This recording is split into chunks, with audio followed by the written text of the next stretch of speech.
নমস্কাৰ আজি সবিয়াহলৈ মই শান্তনু মহন্তই স্বাগতম জনাইছোঁ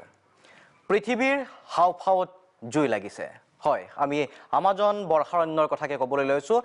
এইকেইদিন আপোনালোকে নিশ্চয়কৈ জানে যে সংবাদ মাধ্যমৰ সংবাদ শিৰোনামত আমাজন বৰ্ষাৰণ্যৰ প্ৰসংগ উত্থাপিত হৈছে আচলতে কি কাৰণে কিয় আমাজনৰ হৃদপিণ্ডত বা হাওফাও বুলি কোৱা হয় হাওফাওত জুই লাগিল তাক লৈ ৰহস্যৰ সৃষ্টি হৈছে আন্তঃৰাষ্ট্ৰীয় মহলে ইয়াক লৈ যথেষ্ট উদ্বিগ্নতা প্ৰকাশ কৰিছে কাৰণ বিষয়টো এই ধৰণৰ যে সমগ্ৰ বিশ্বত যি ধৰণৰ অক্সিজেনৰ প্ৰয়োজন তাৰ 20% অক্সিজেন কেৱল আমাজনে আমাক দি আহিছে কিন্তু তাৰ পিছতো আমি যি ধৰণে এই বিষয়টোক লৈ উদ্বিগ্ন হ'ব লাগিছিল চিন্তা কৰিব লাগিছিল সেই চিন্তা আমি কৰিছোনে তাক লৈ প্ৰশ্ন উত্থাপিত হৈছে আমি যিবোৰ বিষয় আজিৰ তাৰিখত দৈনন্দিন বিষয়সমূহক লৈ আমি চৰ্চা কৰি আহিছোঁ সংবাদ মাধ্যমে হওক বা অন্য মহলেই হওক কিন্তু যি ধৰণে পৰিৱেশক লৈ গুৰুত্ব দিব লাগিছিল সেই গুৰুত্ব আমি দিছোনে কেৱল আমাজনে নহয় আমাজন সদৃশ বিভিন্ন পৰিৱেশৰ হয়তো অসমত দৰে ঠাইটো সৃষ্টি হোৱাৰ সম্ভাৱনা নুই কৰিব নোৱাৰে কিন্তু আমাজনৰ যি এক বৃহৎ ক্ষতি সেই ক্ষতিৰ কিন্তু ভোগদান কৰিব লাগিব মূল্য দিব লাগিব মানৱ সভ্যতাই সমগ্ৰ বিশ্ববাসীয়ে কাৰ ভুলৰ বাবে আচলতে কি ধৰণে কাৰ লোভৰ বাবে সেই প্ৰশ্ন উত্থাপিত হৈছে কাৰ লোভৰ বাবে আজি আমাজনত এই অৱস্থা হৈছে অতি দুখৰ বিষয় আপোনালোকে হয়তো বহুতে জানে বহুতে নাজানে যে কি ধৰণৰ প্ৰজাতি ইতিমধ্যে আমাজনত আছে হেয়া প্ৰাণীকুলে হওক আৰু লগতে উল্লেখ কৰিব লাগিব ইতিমধ্যে চৰ্চিত হৈছে বিভিন্ন মহলত সেই প্ৰসংগত উল্লেখ কৰিছে বহুতে যে এতিয়াও হয়তো এনেকুৱা বহু জনগোষ্ঠী আছে যি এতিয়ালৈকে আৱিষ্কাৰ হোৱা নাই আমাজনৰ গৰ্ভত আছে তেওঁলোক গতিকে সেই জীৱকুলসমূহৰ প্ৰতিও এতিয়া এই জুয়ে ভাবুকি কৰি আহিছে নেকি আৰু প্ৰশ্ন হয়তো আহিব পাৰে এই ধৰণৰ যে আমাজনত কিবা এটা ক্ষতি হৈছে আমাৰ ইয়াতনো কি হৈছে আমিনো কিয় আলোচনা কৰিব লাগে আমিনো কিয় চিন্তা কৰিব লাগে সাধাৰণভাৱে প্ৰশ্ন এটা মনত আহে কিন্তু তাৰ আমি উত্তৰ বিচাৰিম আজি ষ্টুডিঅ'ৰ মজিয়াত সেই প্ৰশ্নৰ উত্তৰ পাবলৈ আপোনালোকক সাজু হওক আমি আচলতে কিমান দূৰ সচেতন হোৱাটো আমাৰ নিজৰ বাবে প্ৰয়োজনীয় আমি জীয়াই থকাৰ বাবে প্ৰয়োজনীয় আমাজনৰ যি এই দুখ এখন নেদেখা পৃথিৱীৰ আজি যি চকুপানী সেই চকুপানী আজি আমি আপোনালোকৰ সেই চকুপানীৰ সৈতে চিনাকি কৰাই দিব বিচাৰিছোঁ আপোনালোকক আমাৰ লগত সহযোগ কৰিব আমি আশা কৰিম মই ষ্টুডিঅ'ৰ মজিয়ালৈ আহিব বিচাৰিছোঁ আমাৰ অতিথিসকলক চিনাকি কৰি দিব বিচাৰিছোঁ মই স্বাগতম জনাইছোঁ ষ্টুডিঅ'ত মুবিনা আখতাৰ আছে পৰিৱেশ কৰ্মী সাংবাদিক স্বাগতম জনাইছোঁ আপোনাক কিছু সময় পিছতে গুৱাহাটী বিশ্ববিদ্যালয়ৰ rector doctor H P Sharma sir উপস্থিত থাকিব আমি তেখেতক স্বাগতম জনাম ডক্টৰ অমৰজ্যোতি কাশ্যপ আছে পৰিৱেশ বিজ্ঞানী তেখেতক স্বাগতম জনাইছোঁ চন্দন কুমাৰ দুৱাৰা বিজ্ঞান সাংবাদিক পৰিৱেশ কৰ্মী স্বাগতম জনাইছোঁ সম্মদিক দত্ত সঞ্চালক নেচেছ বেকন তেখেতে ডিব্ৰুগড়ৰ পৰা পোনপটীয়া সম্প্ৰচাৰত আমাৰ লগত থাকিব তেখেতক স্বাগতম জনাইছোঁ ৰাজ ফুকন তেখেত বিষয়ববীয়া গ্ৰীণ গাৰ্ডৰ নগাঁৱৰ পৰা আমাৰ লগত পোনপটীয়া সম্প্ৰচাৰত আছে তেখেতক স্বাগতম জনাইছোঁ আৰু মণ্টু ভূঞা তেখেত প্ৰধান বিজ্ঞানী উত্তৰ পূব বিজ্ঞান প্ৰযুক্তিবিদ্যা প্ৰতিষ্ঠান যোৰহাটৰ পৰা আমাৰ লগত পোনপটীয়া সম্প্ৰচাৰত আছে আমি তেখেতকো স্বাগতম জনাইছোঁ কিন্তু যিটো প্ৰসংগ উত্থাপিত হৈছে যে পৃথিৱীৰ হাওফাওত এতিয়া জুই জ্বলিছে কিন্তু সেই জুই আমাক চুই গৈছে নে যোৱা নাই যদি যোৱা নাই কি কাৰণে যোৱা নাই হয়তো আমাৰ সজাগতাৰ অভাৱ বা চৰকাৰীভাৱে যি ধৰণৰ পলিচি আছিল আঁচনি আছিল সেই আঁচনিৰ অভাৱ নেকি যি আমাক আজিও চুই যোৱা নাই যি ধৰণে চুই যাব লাগিছিল এই ধৰণৰ প্ৰশ্ন আছে কিন্তু আমি প্ৰথমতে আমাজন সম্পৰ্কে জানিব বিচাৰিছোঁ আমাজনৰ ওচৰলৈকে আহিব বিচাৰিছোঁ ঠিক আছে মই চন্দন কুমাৰ দুৱাৰা বিজ্ঞান সাংবাদিক পৰিৱেশ কৰ্মী আপোনাৰ পৰাই আৰম্ভ কৰিব বিচাৰিছোঁ আজি যি ধৰণে আমাজনত জুই লাগিছে বিশ্বৰ বিভিন্ন প্ৰান্তত তাক লৈ খলকনি হৈছে ভাৰতবৰ্ষতো স্বাভাৱিকভাৱে যিসকল পৰিৱেশ কৰ্মী আছে পৰিৱেশবিদ আছে তেওঁলোকে উদ্বিগ্নতা প্ৰকাশ কৰিছে কিন্তু সাধাৰণ মানুহক চুই যাব পৰাকৈ আচলতে আমাজনৰ এই জুই ডাঙৰ জুই নহয় নেকি আমাক কি ধৰণে চুই গৈছে আমাজন হৈছে দক্ষিণ আমেৰিকাৰ কেইবাখনো ৰাষ্ট্ৰক সাঙুৰি থকা এখন বৃহৎ অৰণ্যভূমি আৰু আমাজনৰ চৰিত্ৰটো হৈছে যে আমাজনখন হৈছে বৰ্ষাৰণ্য আৰু বৰ্ষাৰণ্য বুলি ক'লে আমাৰ যিবিলাক আমাৰ ক্ৰান্তীয় অঞ্চলত আছে আৰু ক্ৰান্তীয় অঞ্চলতে আমি বৰ্ষাৰণ্য বেছিকৈ দেখিবলৈ পাওঁ ট্ৰপিকেল এৰিয়াত আছে গতিকে ট্ৰপিকেল এৰিয়াটো যদি আমি দক্ষিণ আমেৰিকাৰ ব্ৰাজিলৰ পৰা আৰম্ভ কৰোঁ তেন্তে আফ্ৰিকাৰ এটা অংশ আৰু এইফালে আপোনাৰ ইণ্ডোনেছিয়ালৈকে আছে গতিকে সেই বৰ্ষাৰণ্য হৈছে আটাইতকৈ বেছি জৈৱ বৈচিত্ৰ্যৰ মানে ভাণ্ডাৰ আটাইতকৈ বেছিবিলাক প্ৰজাতি সেইবোৰ অৰণ্যত থাকে আৰু সেই অৰণ্যবিলাক আমাৰ যিহেতু আমি প্ৰতিটো ঠাইৰে এখন ইক'চিষ্টেম থাকে মানৱ সভ্যতাও আমি মানুহো এটা ইক'চিষ্টেমৰ লগতে জড়িত হৈ আছোঁ গতিকে সকলো প্ৰাণীৰ লগত আমাৰ মানুহৰ এটা সম্পৰ্ক আছে আৰু আপোনালোকে এইবাৰ এইটোৱে ভাল হৈছে যে বৰ্ষাৰণ্যখন যেতিয়া ভাল মানে ঠিক ভাল বুলি কোৱা নাই মানে এই সচেতনতাটো যিটো আহিছে সেইটো ভাল হৈছে এইকাৰণে যে তাত বৰ্ষাৰণ্যখন যেতিয়া জ্বলিলে তেতিয়া মানুহে জানিব পাৰিছে যে তাত বিছৰ পৰা 28% অক্সিজেন সেই বৰ্ষাৰণ্যই যোগান ধৰে আৰু বহুতবোৰ আমাৰ তেওঁলোকে কাৰ্বন এটা বৃহৎ কাৰ্বন সিংক হিচাপে কাম কৰে কৰে তেওঁলোকে কাৰ্বন আৰু যিবিলাক গ্ৰীণ হাউচ গেছ সেইবিলাক শুহি লয় গতিকে সেই জাগৰণটো মানুহৰ মাজত আহিছে আৰু সেই বস্তুটোকে আমি এটা লোকেল কনটেক্সটত মানে আমি আনিব লাগিব যে আমাৰ অসমৰ প্ৰেক্ষাপটত আমি সেইটো কিদৰে আলোচনা কৰিব পাৰোঁ এতিয়া দুটা বিষয় আমি আলোচনা কৰাটো আমি ভাল হয় এটা হৈছে আমাৰ যিটো আমাৰ পৰিৱেশিক যিটো গুৰুত্ব আৰু এটা হৈছে অৰ্থনৈতিক গুৰুত্ব যিবিলাক আপুনি জীৱ প্ৰজাতিৰ কথা কৈছে সেই প্ৰজাতিবিলাকৰ কেনেকৈ আমাৰ সমাজত আমাৰ মানৱ সভ্যতাৰ কাৰণে কিদৰে গুৰুত্বপূৰ্ণ আৰু বহুতবোৰ প্ৰজাতি হয়তো এতিয়াও আৱিষ্কাৰ হ'বলৈ বাকী আছে আৰু যিবোৰ প্ৰজাতি আৱিষ্কাৰ হৈ আছে আমাৰ যিহেতু মানুহক আমাক যিটো খাদ্য ভাণ্ডাৰলৈ তেওঁলোকে কিছুমান মানে ধৰক বৰ্ণসংকৰ যিবিলাক নতুন নতুন প্ৰজাতি ওলাই আছে সেইবোৰ আমাৰ নতুন নতুন প্ৰজাতিৰ পৰা তেওঁলোকক অনা হৈছে ধৰক এতিয়া গোমধান আগতে গোমধানটো আছিল ধৰক এবেগেট এতিয়া ডাঙৰ লাওৰ পৰ্যন্ত ডাঙৰ গোমধান হৈছে গতিকে সেই জিনবোৰ অনা হৈছে সেই নতুন নতুন অৰণ্যত থকা প্ৰজাতিবিলাকৰ পৰা গতিকে আমাৰ খাদ্য যিটো মানৱ সভ্যতাক যিটো ভৱিষ্যতৰ খাদ্য যোগান ধৰিব লাগিব সেই নতুন নতুন জিনবিলাকো কিন্তু সেই তাৰ পৰা আহিব গতিকে সেইফালৰ পৰা অৰ্থনৈতিক গুৰুত্ব আছে আৰু চিকিৎসা ক্ষেত্ৰত গুৰুত্ব আছে যিটো আমি ভেষজ বহুতবোৰ ভেষজ তাত আৱিষ্কাৰ হ'বলৈ বাকী আছে সেইবোৰৰ পৰা আমাৰ নতুন নতুন আমি ঔষধ পাম তেনেকুৱা ধৰণৰ গুৰুত্ব আছে গতিকে সেই দুটা গুৰুত্ব আমি প্ৰথম বিবেচনা কৰি চাম আমি ইমান আলোচনা কৰা উচিত আৰু নেক্সটত আমি হয়তো যিটো আমাৰ যিটো সমস্যাবিলাক যি জিঅ' পলিটিকেল সমস্যা থাকে এইবাৰ জিঅ' পলিটিকেলটো গৈ পেলাই জিঅ' পলিটিকেল সমস্যা হৈ গৈছে তাৰমানে সেইটো ৰাজনীতিৰ লগত জড়িত হৈছে সেই বিষয়েও অলপ মানে হয় আলোচনা কৰিব লাগিব মই আহিম পৰৱৰ্তী সময়ত বিস্তাৰিতভাৱে আলোচনা কৰিম মুবিনা আক্তাৰ আপোনাৰ পৰা জানিব বিচাৰিছোঁ প্ৰথমটো মন্তব্য এই যি ঘটনা ঘটি আছে আৰু যাক লৈ সমগ্ৰ বিশ্ব এতিয়া উদ্বিগ্ন হৈ পৰিছে স্বাভাৱিকতে অসমতো পৰিৱেশবিদসকলে যথেষ্ট উদ্বিগ্নতা প্ৰকাশ কৰিছে ভাৰততো কৰিছে কিন্তু আচলতে সমস্যাটো যি ধৰণৰ গুৰুত্ব লাভ কৰিব লাগিছিল আগৰে পৰা সেই ধৰণৰ গুৰুত্ব লাভ কৰা নাই যদিও 20% আচলতে অক্সিজেন আমি আমাজনৰ পৰা পাই আছো তথাপি আজিৰ তাৰিখত কিন্তু বহুতে এইটো ভাবিব যে আমাজনত সুদূৰ আমাজনত জুই লাগিছে আমাৰ কি হৈছে হয় সেইটোৱে কথাটো কিন্তু কথাটো হ'ল যে 2015 চনৰ পৰাই আমাজনত যিমান মানে এতিয়া এই বছৰৰ কথা যে 74 কুৰা জুইৰ কথা 74,000 বাৰ জুই জ্বলিছে কিন্তু তাৰ আগতো 2015 চনৰ পৰা এইটো হৈ আছে কিন্তু এই কথাটো হৈছে যে এই যিটো বনজুই সাধাৰণতে আমি দেখো আমেৰিকাৰ কেলিফৰ্ণিয়াত হৈছে অষ্ট্ৰেলিয়াত হৈছে সেইটো প্ৰাকৃতিকগত কাৰণত হৈছে আমি যে কৈছো ক্লাইমেট চেঞ্জ হৈছে জলবায়ু পৰিৱৰ্তনৰ ফলত বানৰ প্ৰকোপ বৃদ্ধি পাইছে খৰাঙৰ প্ৰকোপ বৃদ্ধি পাইছে আমি নিজে ভুক্তভোগী একিদিনত যি ধৰণৰ গৰম আমি উত্তাপ দেখা পাইছো আগতে নোহোৱা কিছুমান অভাৱনীয় কিছুমান পৰিৱেশ আহি পৰিছে আৰু বনজুইও এটা পৰিৱেশগত সমস্যা বা জলবায়ু পৰিৱৰ্তনৰ কাৰণে ইয়াৰ প্ৰকোপ বৃদ্ধি হোৱা বুলি কয় কিন্তু বৰ্তমান এমাজনত বা 2015 চনৰ পৰা এমাজনত যিবোৰ বনজুইৰ সৃষ্টি হৈছে সেইবোৰ প্ৰাকৃতিকগত কাৰণত হোৱা নাই সেইবোৰ মেন মেড মানে কি হৈছে ব্ৰাজিলো আমাৰ দৰে এখন ডেভেলপিং নেশ্যন উন্নয়নশীল দেশ আৰু বহু সময়ত এখনক এখন ডেভেলপ ইকনমিৰ তাৰ বৈশিষ্ট্য আছে বুলি কয় কিন্তু হ'লেও হি ইটছে ডেভেলপিং কাউন্ট্ৰি বহুত ইণ্ডিয়াৰ লগত বহুত ক্ষেত্ৰত মিল আছে ব্ৰাজিলৰ কিন্তু বিশ্বৰ বোধহয় পঞ্চমখন মানে বৃহৎ দেশ একেদৰে বিশ্বৰ মানে এটা ডাঙৰ লেণ্ডমাৰ্ক হেৰি আছে কিন্তু তথাপিও তাৰ যিটো ইকনমি আমাৰ দৰে অৱস্থা গতিকে ব্ৰাজিলত কি হৈছে আপোনাৰ মন কৰিব জানুৱাৰী মাহত যিখন চৰকাৰ আহিল জেৰ বলচেনাৰৰ নেতৃত্বত সি হৈছে সুপন্থী এখন চৰকাৰ সুপন্থী চৰকাৰ মানে গতিকে তেওঁলোকে যিটো এক হেৰি লৈ পেলাই আহিছে গতিকে ব্ৰাজিলত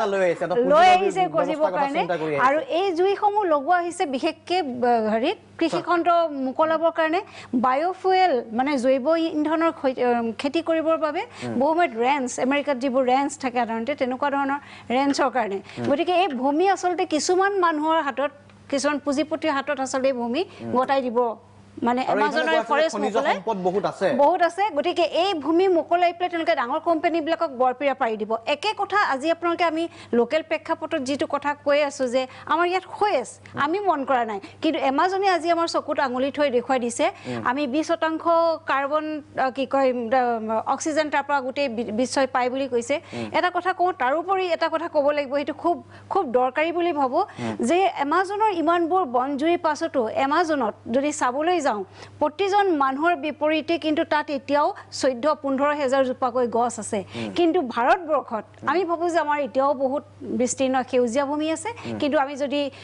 গড় হিচাপত চাব যাওঁ প্ৰতিজন মানুহৰ বিপৰীতে গছৰ সংখ্যা কিন্তু 28 জোপা গতিকে তাৰ আৰু আমাৰ মাজত এতিয়াও এটা বৃহৎ ব্যৱধান আছে ইমানখিনি জ্বলাৰ পাছতো তেওঁলোকে এতিয়াও এটা অনুকূল পৰিৱেশত আছে যিটো আমাৰ কাৰণে নহয় আৰু সেই কাৰণে এমাজন আজি আমাৰ কাৰণে আটাইতকৈ ইম্পৰ্টেণ্ট হৈ গৈছে এইটো কাৰণে যে আমি এমাজনেৰে এই হয়তো এই বিষয়টো শিক্ষাটো ল'ব লাগিব। চাব লাগিব, এই সচেতনতাৰ এটা আৰম্ভণি হ'ব লাগিব নতুন। ঠিক আছে, ধন্যবাদ জ্ঞাপন কৰিছোঁ। মই আহিম পুনৰ আপোনাৰ ওচৰলৈকে। যদি সম্ভৱ হয় এইবাৰ আমি ডিব্ৰুগড়লৈ যাব বিচাৰিছোঁ। সৌম্যদীপ দত্ত আছে আমাৰ লগত। সৌম্যদীপ দত্ত ডাঙৰীয়াৰ পৰা আমি জানিব বিচাৰিছোঁ আমাজন সম্পৰ্কে প্ৰথম প্ৰতিক্ৰিয়াটো কি হ'ব তেখেতৰ?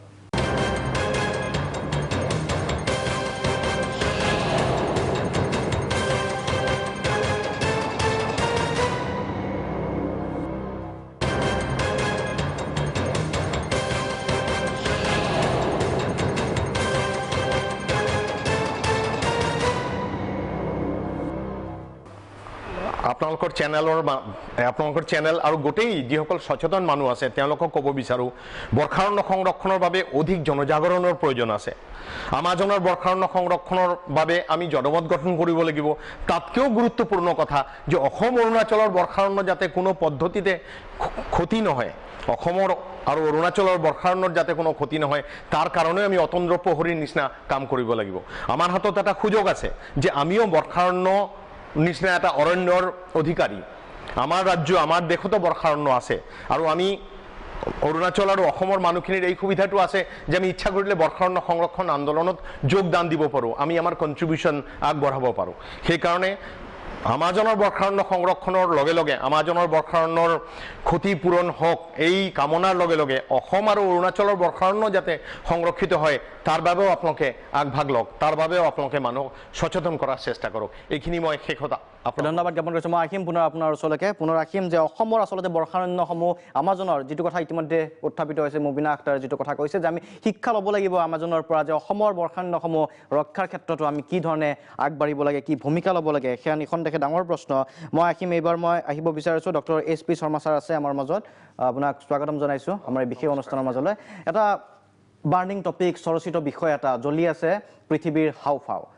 আমাজন সম্পৰ্কে ছাৰ আপুনি প্ৰথমতে ৰাইজক কি জনাব? আমাজনক লৈতো বহুত চিন্তা চৰ্চা আছে, বহুত কথা হয়তো ৰাইজে এতিয়াও নাজানে, বহুত দৰ্শকে নাজানে সেই কথা যে আমাজনৰ ভিতৰত কি আছে। আৰু মই প্ৰথমতে উল্লেখ কৰিছোঁ সাধাৰণ মানুহৰ দৃষ্টিত বা দৃষ্টিভংগীত এই ধৰণে হ'ব যে সুদূৰ আমাজনত জুই লাগিছে, আমাৰ কি হৈছে ক্ষতি? হয়, এতিয়া আমাজনৰ যিটো বনজুই, এই বনজুইৰ যিটো পৰিঘটনা, এই ঘটনাটোৱে আজি সমগ্ৰ বিশ্বৰে চকু মেল খুৱাই দিছে। কেলেই যে আমাজন এনেকুৱা এটা বৰ্ষাৰণ্য য'ত ইমান গছ আছে, বিভিন্ন ধৰণৰ গছ আছে, য'ত এই গছবিলাকে কৰে কি যে কাৰ্বন ডাই অক্সাইডখিনি এইটো গ্ৰহণ কৰে আৰু কাৰ্বন ডাই অক্সাইড যিমানে গ্ৰহণ কৰিব সিমানে পৃথিৱীৰ উত্তাপ যিটো আমাৰ সেইটো সি নিয়ন্ত্ৰণ কৰে বাই ফটোচিনথেচিছ, সালো সংশ্লেষণ প্ৰক্ৰিয়াৰ দ্বাৰা। যেতিয়া বনজুই লাগিলে, যেতিয়া গছ গছনিবিলাক তাত ধ্বংস হ'ল, তেতিয়া দেখা গ'ল যে কাৰ্বন ডাই অক্সাইডৰ পৰিমাণ লাহে লাহে বাঢ়ি গ'ল। আৰু এনেকৈ বাঢ়ি যাব, এটা যিমানে ধ্বংসৰ মুখত যেতিয়া আমাজন গোটেইখিনি আমাজন তাক আমি হাওঁফাওঁ বুলি ইতিমধ্যেই কৈছে। আৰু এইটোৱেই হ'ল কাৰ্বন ডাই অক্সাইডৰ কাৰণে। কাৰ্বন ডাই অক্সাইডখিনি এটা চিংক বুলি ধৰি লোৱা যায়। আৰু কাৰ্বন ডাই দুটা হ'ল, এটা হ'ল পানী, আনটো হ'ল সেউজীয়া উদ্ভিদ। এই সেউজীয়া উদ্ভিদে কাৰ্বন ডাই অক্সাইড গ্ৰহণ কৰে আৰু ফটোচিনথেচিছৰ দ্বাৰা এই কাৰ্বহাইড্ৰেট আৰু অক্সিজেন গেছ আমাক অতি লাগতিয়াল এই অক্সিজেন গেছ সি তৈয়াৰ কৰে। যেতিয়া এই বনজুই যেতিয়া বিস্তৃত অঞ্চল আৰু ওচৰ পাজৰৰ কাণ্ট্ৰিবিলাকলৈও, যিমানখিনি ওচৰ পাজৰৰ কাণ্ট্ৰি সকলো ঠাইতে যেতিয়া সি বিস্তৃত এটা প্ৰক্ৰিয়াত আগবাঢ়ি গ'ল, তেতিয়া গোটেই সকলোৱে চিন্তা কৰিবলৈ ধৰিলে যে এই বনজুইকুৰাই বা এনেকুৱা এটা ৱাইল্ড যিটো ফায়াৰ, এই ফায়াৰটোৱে বা এই জুইকুৰাই কি কৰিব পাৰে, গোটেই পৃথিৱীৰ এই যিটো কাৰ্বন ডাই অক্সাইডৰ যিখিনি ব্যৱস্থা সেইখিনিক আকৌ বেছি ওপৰলৈ লৈ যাব পাৰে, যাৰ ফলত জলবায়ুৰ পৰিৱৰ্তন বাকী আমি বাৰু যিটো গ্ল'বেল ৱাৰ্মিং সেইটোৰ কথাটো বাদেই দিলোঁ, গোটেই জলবায়ুৰ পৰিৱৰ্তন ঘটাব পাৰে। আৰু এটা অঞ্চলতে সি কেতিয়াও সীমাবদ্ধ হৈ নাথাকে, সি পৃথিৱীৰ অন্যান্য অঞ্চললৈও যায়। গতিকে আমাকো চুই যে যাব, তাত আমাক যে নুচুব তাৰ কোনো মানে নাই। গতিকে আমাৰ অসমত অলপ আগতে যিটো মই কথা কৈছোঁ যে উত্তৰ পূৰ্বাঞ্চল বা ভাৰতবৰ্ষ তেনেকুৱা এটা ৰেইন ফৰেষ্ট এৰিয়াৰ ভিতৰতো পৰে আমি। গতিকে আমাৰ এই অঞ্চলটোকো আমি যিমানেই আমি ঠিক কৰি ৰাখিব পাৰোঁ, প্ৰকৃতিৰ লগত ঠিক কৰি ৰাখিব পাৰোঁ, সিমানে আমাৰ মংগল। আৰু যিমানে এটা ধ্বংসযজ্ঞত আমি নিজৰ ব্যৱহাৰৰ, নিজৰ সুখ শান্তিৰ কাৰণে যেতিয়াই আমি প্ৰকৃতিৰ এই যিটো যিবিলাক সম্পদ, এই সম্পদৰ ওপৰত যেতিয়া আমি আঘাত হানো, নিশ্চয় আমাৰ ওপৰত তাৰ এটা প্ৰতিক্ৰিয়া এটা আহিব বেয়া এটা প্ৰভাৱ ঠিক আছে স্যাৰ মই আহিম পুনৰ আপোনাৰ ওচৰলৈকে এই মুহূৰ্তত আমি স্ক্ৰীনত দেখুৱাই গৈছোঁ কিছু ইম্পৰ্টেণ্ট আমি যিটো বন্যকুলৰ কথা কোৱা জীৱকুলৰ কথা কোৱা হৈছে যাৰ ওপৰত ইতিমধ্যে শংকা আহিছে বিভিন্ন ধৰণৰ প্ৰাণীকুল আছে তাত বিভিন্ন প্ৰজাতিৰ আছে বহু ক্ষেত্ৰত এই মুহূৰ্তলৈকে সেই প্ৰাণীকুলসমূহ আচলতে বহু প্ৰাণীকুল হয়তো এতিয়ালৈ জীৱকুল ওলোৱাই নাই ডিস্কভাৰে হোৱা নাই এতিয়ালৈকে আৱিষ্কাৰে হোৱা নাই তেনেকুৱা ধৰণৰো আছে তাত কিছু আছে আমি স্ক্ৰীনতো দেখুৱাইছোঁ কিছু বিচাৰৰ কথা কোৱা হৈছে 1 ফুটতকৈ অধিক দৈৰ্ঘ্যৰ বিচা তাত ফটো সহকাৰে আপোনালোকে দেখিবলৈ পাইছে ঠিক তেনেকুৱাকে মাখি আছে ফটোখন ওপৰত আছে কিছু আপোনালোকে দেখাত হয়তো অসুবিধা পাব পাৰে আৰু সেই ধৰণৰ বিভিন্ন প্ৰজাতি আছে সেয়া আমি পৰৱৰ্তী সময়ত আমি দেখুৱাই যাম কিন্তু যিটো প্ৰসংগ উত্থাপিত হৈছে যে আজি আমাজন আচলতে যি ধৰণৰ পৰিৱেশৰ সৃষ্টি হৈছে মই এবাৰ আহিব বিচাৰিছোঁ ডক্টৰ অমৰজ্যোতি কাশ্যপ আপোনাৰ ওচৰলৈকে ইতিমধ্যে আমাজন সম্পৰ্কে কথা পাতিছোঁ আমি পৃথিৱীৰ হাওফাওত জুই তাত আৰু কোনো সন্দেহ নাই কিন্তু যিটো প্ৰসংগ উত্থাপিত হৈছে এনেকুৱা বহুত কাম কৰা হৈছে প্ৰাকৃতিকভাৱে জুই লাগিছে অন্য এক কথা তাৰ হয়তো ব্যৱস্থা থাকিব কিন্তু মানৱ সৃষ্ট যিবোৰ ধ্বংসলীলা সেই ধ্বংসলীলাত এইবাৰ কিন্তু সন্দেহ ব্যক্ত কৰা হৈছে যে আমাজনতো সেই ধৰণৰ ঘটনাই সংঘটিত হৈছে যিটো কথা কৈছে যে ডেভেলপিং কাণ্ট্ৰি হয়তো মানে বিচৰা হৈছে কৃষি খণ্ড মোকলাবলৈ চেষ্টা কৰা হৈছে মাইনিং তাত কৰিব বিচৰা হৈছে গতিকে এটা বেলেঞ্চ যিটো ভাৰসাম্যতাৰ কথা কওঁ আমি পৰিৱেশ আৰু মানুহ প্ৰকৃতি আৰু মানুহ একেলগে থকা সেই ক্ষেত্ৰত হয়তো আমি ৰাজনৈতিকভাৱে আমি আঁতৰি গৈছোঁ নেকি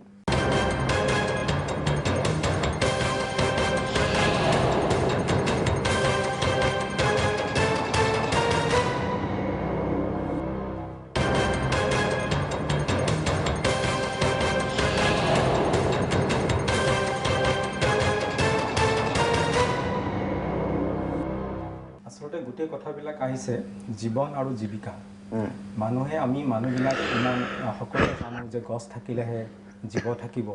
কিন্তু জানিলেও আমাৰ মানে নিজৰ জীৱিকাৰ তাৰণাত আমি কিছুমান তাৎক্ষণিক চিন্তা আমি কৰোঁ আমাক ইমিডিয়েট বেনিফিট লাগে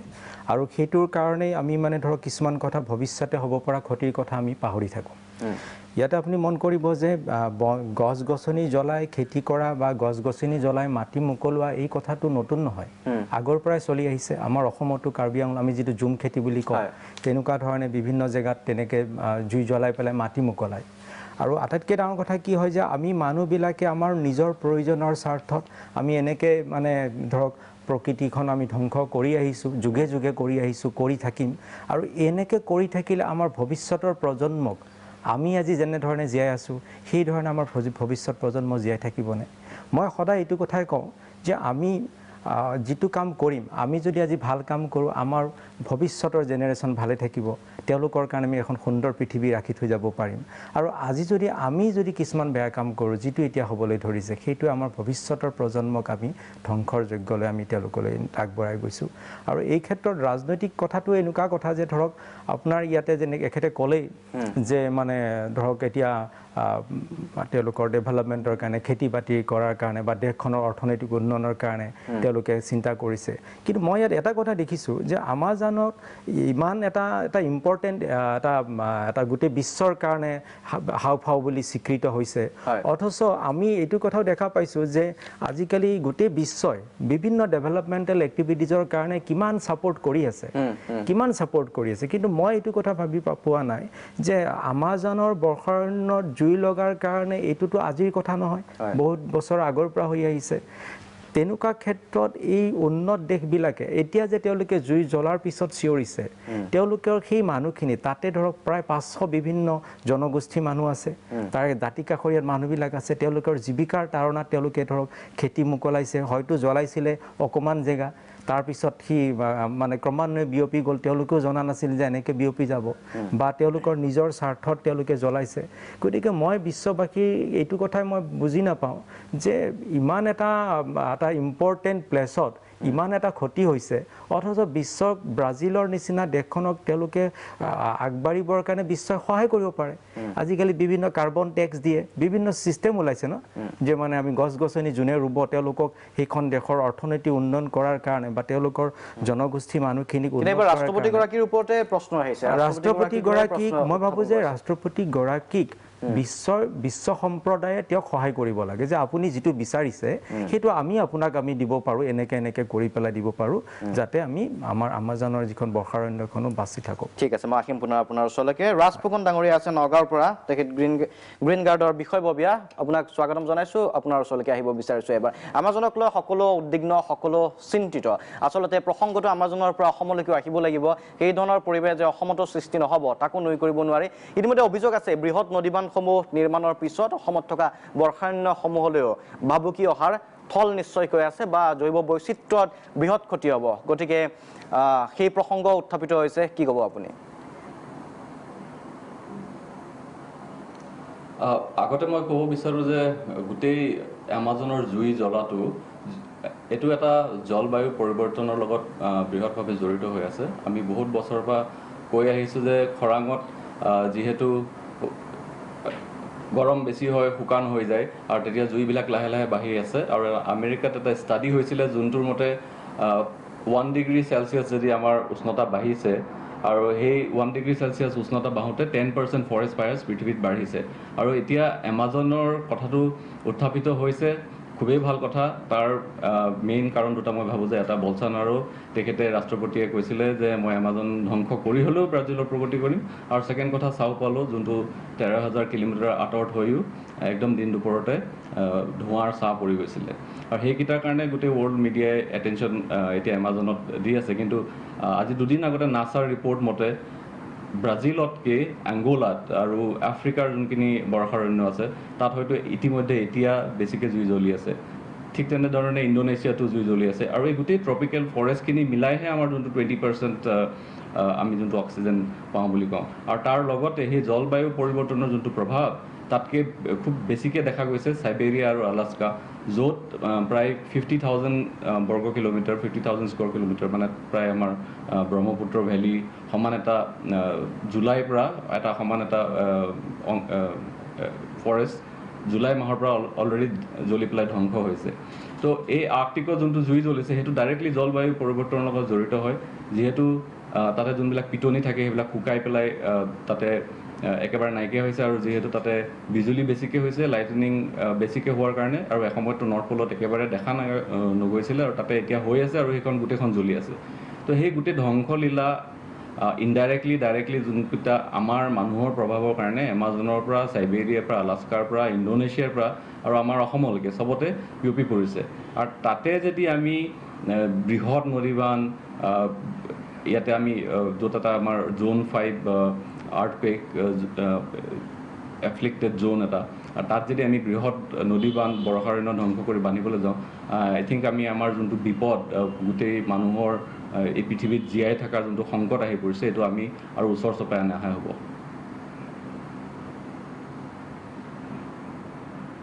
আহিব বিচাৰিম যে আচলতে যিটো প্ৰসংগ উত্থাপিত হৈছে, আমি অসমৰ কথা কৈছোঁ, জৈৱ বৈচিত্ৰ্য অসমতো ৰক্ষা কৰিব লাগিব, বৃহৎ নদীবান্ধৰ কথাও আছিল। হয়, বিজুলী সকলোকে লাগে উন্নয়নৰ বাবে, তাক কোনো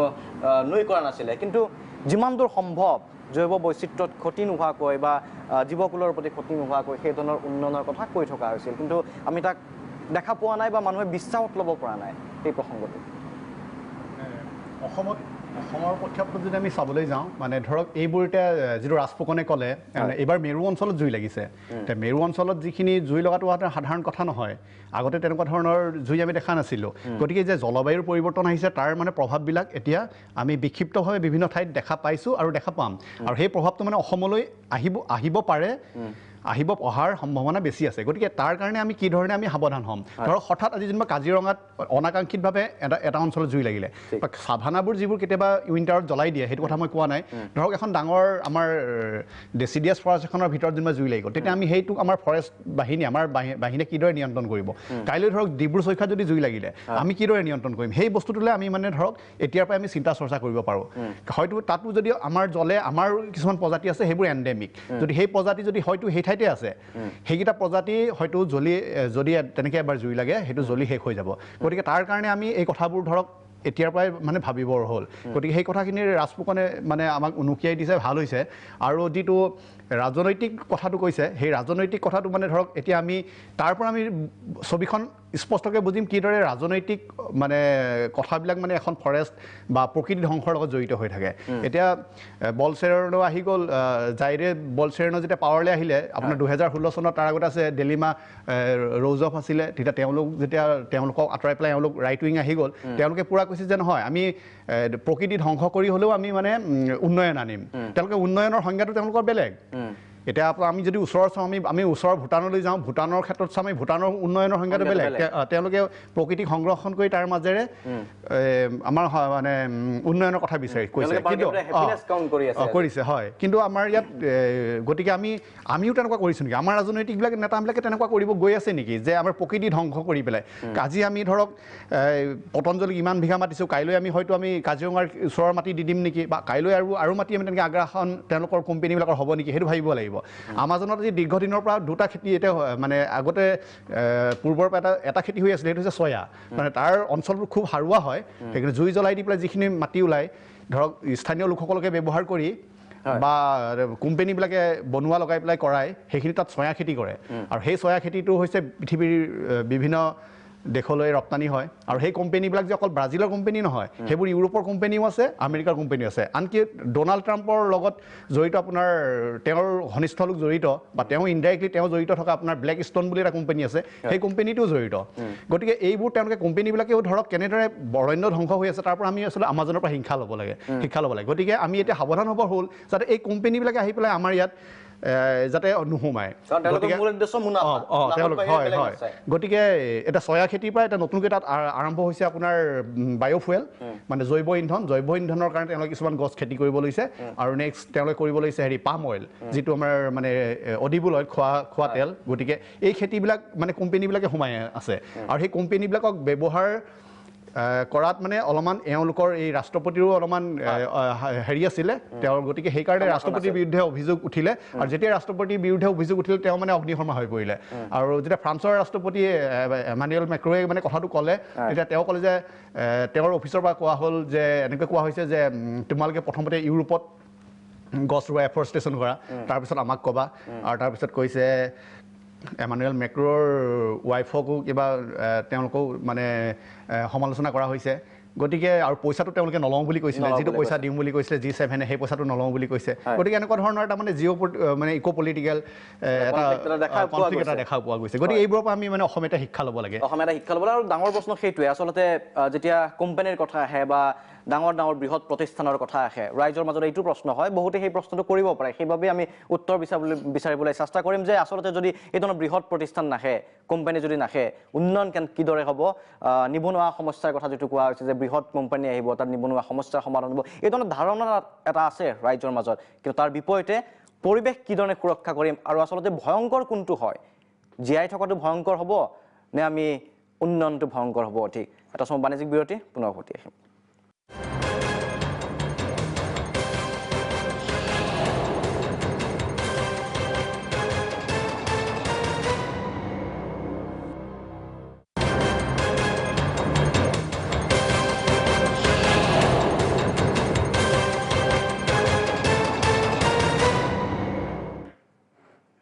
উভতি আহিছোঁ অনুষ্ঠানৰ পৰৱৰ্তী অংশলৈ আমি কথা পাতি আছোঁ আমাজন সম্পৰ্কে পৃথিৱীৰ হাওফাও সম্পৰ্কে ষ্টুডিঅ'ৰ মাজলৈ আহিম মই কিন্তু তাৰ পূৰ্বে যাব বিচাৰিছোঁ নিউজ ৰুমলৈ উপস্থিত আছে আমাৰ ব্যুৰ' চিফ ধীৰাজ ৰাইমেদি ধীৰাজ আপোনাৰ ওচৰলৈকে আহিছোঁ ধীৰাজে আচলতে এই মুহূৰ্ততো শেহতীয়া তথ্য দিব বিচাৰিব কিবা যদি তথ্য আছে এই মুহূৰ্তত ধীৰাজ তথ্য আছে নেকি আমি আমাজন সম্পৰ্কে কথা পাতি আছিলোঁ আমাজনৰ এতিয়া শেহতীয়াকৈ কিবা ডেভেলপমেণ্ট এই মুহূৰ্তত দেখা পাইছে আপুনি হয় শান্তনু এই মুহূৰ্তত এটা আৰম্ভণিতে মই দুখন ফটো দেখুৱাই ল'ব বিচাৰিছোঁ আমাৰ দৰ্শকক মই ভিডিঅ' জাৰ্নেলিষ্ট হিমাংশুক অলপ অনুৰোধ জনাইছোঁ যেন ক্ল'জ কৰে এই যিখন ফটো এইখন হৈছে নাছাৰ উপগ্ৰহৰ জৰিয়তে তোলা ফটো আৰু ইয়াত দেখুৱাইছে গোটেই আমাজনখনৰ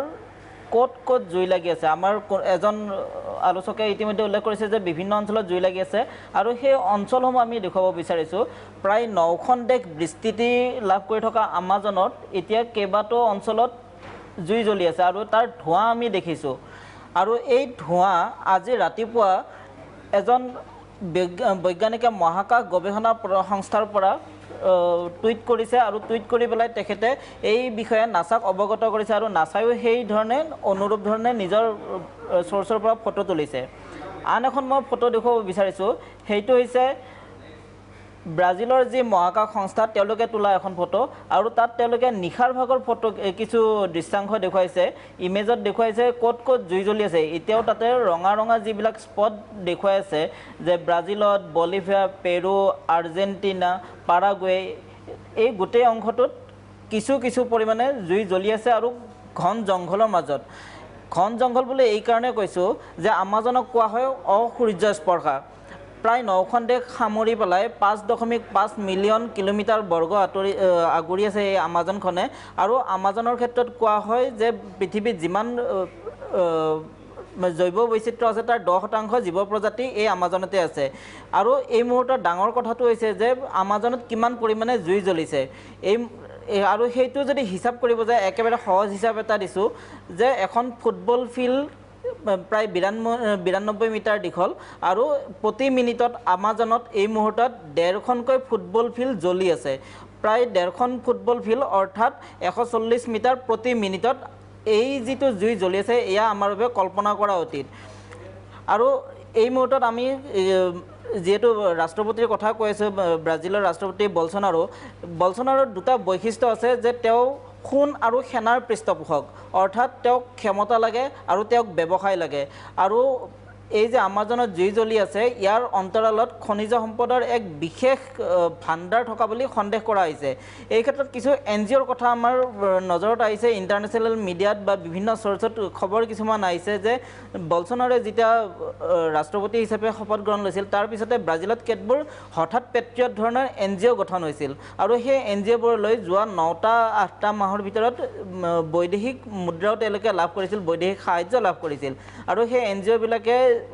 আমাজনৰ বুকুত তেওঁলোকে জুই জ্বলাই খেতি মাটিৰ মুকলাবৰ কাৰণে চেষ্টা কৰিছিল আমি পাহৰিলে নহ'ব বলছনাৰোৰ যিটো ইলেকশ্যন কেম্পেইন আছিল সেই ইলেকশ্যন কেম্পেইনত কৈছিল যে আমাজনৰ বাহিৰৰ এটুকুৰা মাটিও আমি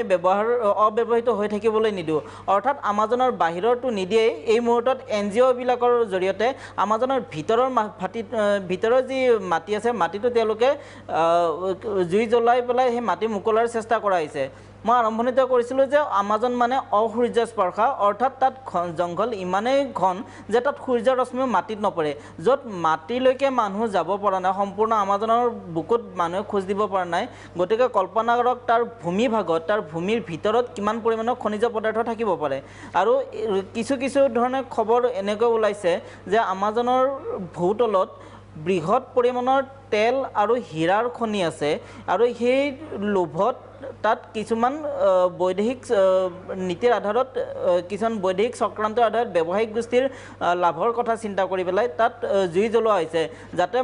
অধিক পৰিমাণে মাটি মুকলি হ'লে তাত খেতি হ'ব পাৰে কিন্তু খেতি এটা অজুহাত তাৰ অন্তৰালত আছে যে মাটিৰ ভূভাগত কি আছে ভূতলত কি আছে তাৰ গৱেষণা কৰি সেই বৃহৎ প্ৰাকৃতিক সম্পদ উলিয়াব পাৰে এই কথাখিনি এই মুহূৰ্তত আটাইতকৈ তাৎপৰ্যপূৰ্ণ হৈ আছে ব্ৰাজিলৰ যি প্ৰদেশ আছে এই প্ৰদেশ বৃহৎ কপাৰৰ মই ধীৰাজৰ ওচৰলৈকে মই পুনৰ আহিম পৰৱৰ্তী সময়ত আহিম মই এবাৰ ষ্টুডিঅ'ৰ মাজলৈ আহিব বিচাৰিছোঁ পুনৰ মুবিনা আক্তাৰৰ ওচৰলৈকে আহিব বিচাৰিছোঁ ধীৰাজে ইতিমধ্যে কৈছে ধীৰাজ মিডিয়াই কেইটামান গুৰুত্বপূৰ্ণ প্ৰসংগ উত্থাপন কৰিছে যিটো কথা আপুনিও কৈছিল যে আচলতে কৃষি কিন্তু কৃষি এটা অজুহাতো হ'ব পাৰে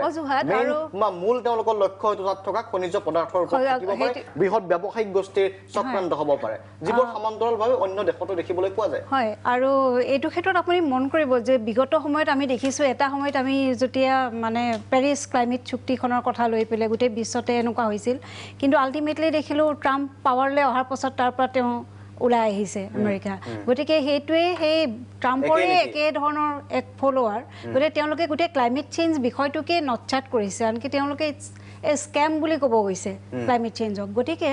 এনেকুৱা ধৰণৰ নেতাবোৰে মানে এক ধৰণৰ সোপন্থী নেতাবোৰে তেওঁলোকৰ লগত যেতিয়া এটা মানে সাংঘাতিক ধৰণৰ এটা পাব্লিক হেৰি লৈ আহি পেলাই তেওঁলোকে যি ইচ্ছা তাকে কৰিব বিচাৰে গতিকে আমি যিটো বলছনাৰোৰ ক্ষেত্ৰত দেখিলোঁ এতিয়া তেওঁ আনকি এনেকুৱা হৈছে যে তেওঁৰ ওপৰত বহু সময়ত বহুকেইখন ৰাষ্ট্ৰই চেংচন ঘোষণা কৰিছে আপোনালোক সকলোৱে জানে কফিৰ এটা ডাঙৰ এক্সপৰ্টাৰ হয় ব্ৰাজিল তাৰ লগতে তেওঁলোকে গো মাংস ৰপ্তানি কৰে আনকি তেওঁলোকৰ লেডাৰ ইণ্ডাষ্ট্ৰিটো সাংঘাতিক ডাঙৰ সাংঘাতিক মানে চামৰাৰ ব্যৱসায়টো চামৰা এক্সপৰ্টটো কিন্তু বহুত ৰাষ্ট্ৰই এতিয়া তাৰ ওপৰত চেংচন আৰোপ কৰিছে গতিকে কৈছে যে এইটো তোমালোকে প্ৰথমতে ষ্টপ কৰা তাৰ পাছতহে আমি তোমালোকৰ লগত এনেকুৱা কথা পাতিম কিন্তু বলচনাৰো এই পৰ্যন্ত কৈছে যে আমি আমাৰ ডোন্ট লেকচাৰ আছ তোমালোকে আমাক ক'ব নালাগে আমি আমাৰ আভ্যন্তৰীণ কথা আমি যিকোনো লেভেলত যাব পাৰোঁ আনকি তেওঁ আমাজন ৰক্ষাৰ কাৰণে যিবোৰ বৃহৎ ৰাষ্ট্ৰই যি পুঁজি যোগান ধৰি আহিছিল সেইবোৰ তেওঁক নালাগে বুলি কৈ গৈছে গতিকে তেওঁলোকে এটা কেনেকুৱা ধৰণৰ ষ্টৰ অলৰেডি গুচি গৈছে এই কথাটো ইয়াৰ পৰা সহজে অনুমেয় মই এই কথাটো আমাৰ যদি প্ৰেক্ষাপটত এই গোটেই কথাটো চাওঁ আমাজনৰ প্ৰেক্ষাপটত আমাজন গোটেই বিশ্বৰ কাৰণে কৈছে গোটেই বিশ্বৰ অকল এমাজন বুলি নহয় আমাৰ ইষ্টাৰ্ণ হিমালয়ান যিটো মেগা বায়'ডাইভাৰ্চিটি হটস্পট বুলি কয় তাৰ আমিও অংশীদাৰ আমাৰ কাজিৰঙালৈকে গতিকে আমি যদি ইষ্টাৰ্ণ হিমালয়ত আমি চাওঁ আমি অৰুণাচলত কি ঘটি আছে আমি কি খবৰ ৰাখিছোঁ এমাজনৰ নিচিনাকৈ তাত জুই জ্বলা নাই কিন্তু তাত যি ধৰণে অৰুণাচলৰ পাহাৰত যি ধৰণে এক্সপ্ৰেছৱে বনোৱা হৈছে যি ধৰণে তাত বিগ ডেম বনোৱা হৈছে এইবোৰে গোটেই তাতকৈও এটা ভয়াৱহ পৰিস্থিতিৰ সৃষ্টি কৰিছে গতিকে তাৰ অৰণ্য যি হাৰত ধ্বংস হৈছে আমি তলৰ আজি অসমত যি ধৰণৰ বান পৰিস্থিতিৰ ফলশ্ৰুতি ভোগ কৰিছোঁ এইবোৰৰ কাৰণটো সেইবোৰেই তাৰোপৰি আপুনি চাব যে গোটেই নাগালেণ্ড মিজোৰাম এইকেইখনতকৈও অৰুণাচলত সাংঘাতিক বেছি অৰণ্য ধ্বংস হৈছে একে সময়তে অসমত সৌম্যদীপ দত্তই অনুকে গৈছিল অসম অৰুণাচলত মই মন কৰিছিলোঁ যে আমাৰ যিখন SBWL মানে ষ্টেট যিখন হেৰি আছে ৱাইল্ড লাইফ বৰ্ড আছে মানে বন্যপ্ৰাণী উপদেষ্টা পৰিষদখন সেইখনত মই দেখোঁ যে প্ৰত্যেকবাৰতেই যেতিয়া মানে এনেকুৱা ধৰণৰ আহে ক'ৰবাত হাইড্ৰ'কাৰ্বন নিষ্কাশন কৰিব লাগে সেইবোৰ দেখোন সেই আমাৰ ডিৰাকত হয় আমাৰ দিহিং পাটকাইৰ ফালে হয় তাৰমানে তেওঁলোকে হিন্দুস্তান অইল বা এনেকুৱা ডাঙৰ ডাঙৰ কোম্পানীবিলাকে তেওঁলোকে কি কৰিছে তেওঁলোকে অলৰেডি মেপিং কৰি পেলাইছে ক'ত কিমান ভাণ্ডাৰ মজুত হৈ আছে খনিজৰ মানে গতিকে চকু ভাণ্ডাৰৰ ওপৰত গতিকে তাৰ ওপৰত আমাৰ এণ্ডেমিক কি জীৱ জন্তু আছে কি আমাৰ উদ্ভিদ আছে সেইটো তেওঁলোকৰ কথা ডাঙৰ কথা নহয় তেওঁলোকৰ কাৰণে আমি যিমান পাইছোঁ উঠাই আনি পেলাই লাগিলে এখন ফুপুলাই হৈ যাওক গতিকে আমাক লাগে আৰু সেইটো কাৰণে আমি এনেকুৱা ধৰণৰ কেতিয়াবা এনেকুৱা হৈছে এই কোম্পানীবিলাকে বলচনাৰোহঁতৰ নিচিনা মানুহ পাৱাৰত আহিছে সেইবিলাক কোম্পানী হয়তো সহযোগিতা কৰাৰ কাৰণে ইলেকশ্যনত হয়তো আমাৰ ইয়াতো এনেকুৱা হ'ব পাৰে কেতিয়াবা আমি এনেকুৱা কোম্পানী আমাক এনেকুৱা মানুহ দি দিব যে আমাক গোটেই নিৰ্বাচনটো এনেকুৱা ধৰণৰ কৰি দিব যে আমি তেনেকুৱা মানুহ কিছুমানক বহুৱাই লৈ পেলাই আমাৰ মূৰৰ ওপৰেদি সম্পদ লৈ গুচি যাব আৰু হৈ আছে এইটো আমি হয়তো আমাৰ অলক্ষিতে এইখিনি হৈ আছে আজি বহু বছৰ ধৰি কিন্তু এই মাত মাতিবৰ কাৰণে আপুনি মই যথেষ্ট নহয় গোটেই এটা জনজাগৰণৰ সৃষ্টি হ'ব আৰু আমি আমাজনৰ পৰা কিছু শিক্ষা ল'ব লাগিব আৰু এইটো আমাৰ লগত হৈ আছে আৰু মই আৰু এটা কথা ক'ম যে এতিয়া আমি দেখিছোঁ যে বহু সময়ত আমি গছ পুলি ৰোৱাৰ কথা খুব কওঁ আনকি এইখন চৰকাৰ অহাৰ পাছতো অসমত বিশেষকৈ মই দেখিছোঁ খুব প্ৰত্যেকটো কথাতে আমি গছ পুলি ৰুব লাগে এই কথাটোৱেই কওঁ কিন্তু গছ পুলি ৰোৱাটো ডাঙৰ কথা নহয় অৰণ্য এখন ধ্বংস কৰি তাৰ বিকল্প হিচাপে গছ পুলি ৰোৱা সেইটো কেতিয়াও হ'ব নোৱাৰে কাৰণ এটা ইক'চিষ্টেম প্ৰকৃতিয়ে হাজাৰ হাজাৰ বছৰ ধৰি গঢ়ে সেইটো আমি তৎমুহূৰ্তত কাটি দি পেলাই শেষ কৰি ধ্বংস কৰি তাৰপাছত আমি গছ পুলি ৰুলোঁ সেইটো তাৰ পৰিপূৰক হ'ব নোৱাৰে নদী বান্ধৰ ক্ষেত্ৰতো সেইটোৱে কোৱা হৈছে যিমান গছ কাটিব তাৰপিছত গছ সেইটো কেতিয়াও হ'ব নোৱাৰে আপুনি চাব এতিয়া অলপ দিনৰ আগত বাপুল সুপ্ৰিয়ই এটা তথ্য দিছিল আমি যে এইবিলাক